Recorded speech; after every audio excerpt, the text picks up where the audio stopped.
മക്കളെ, നമ്മുടെ മുനിസിപ്പാലിറ്റി റോഡിനെ പയ്യന്നൂരുള്ള നല്ല നാടൻ ഭക്ഷണം കിട്ടുന്നൊരു സ്ഥലമുണ്ടേ. അവിടെ ഇന്ന് ഞാൻ പോയി അവിടെ നിന്ന് ഭക്ഷണം കഴിക്കുന്നായിരുന്നേ. അപ്പോൾ അവിടെ കണ്ടില്ലേ, നല്ല അവിയലുണ്ടായിരുന്നു, തോരനുണ്ടായിരുന്നു, മീൻകറി ഉണ്ടായിരുന്നു, സാമ്പാറുണ്ടായിരുന്നു, ഒരു അച്ചാർ, അതേപോലെ ഒരു ചമ്മന്തി, പപ്പടം, പിന്നെ നല്ല വറുത്ത മീൻ. ഞാനൊരു നത്തൽ വാങ്ങി, അതേപോലെ തന്നെ ഒരു ബീഫ് ഫ്രൈയും കൂടെ വാങ്ങി. നല്ല അടിപൊളി സർവീസായിരുന്നേ.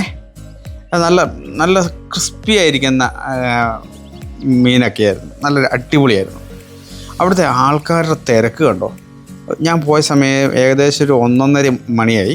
ആ സമയത്തുള്ള തിരക്കാണ്. ഇതാണ് അവരുടെ മെനു, ഇതാണ് അവരുടെ റേറ്റ്. അതേപോലെ ഈ ഭക്ഷണം കഴിക്കാൻ വരുന്ന ആൾക്കാരുടെ വണ്ടികളാണ് കിടക്കുന്നത് കേട്ടോ. ഈ സ്ഥലം, ഈ റോഡിൽ. ഈ ഹോട്ടലിൻ്റെ പേരാണ് എൻ്റെ വീട്.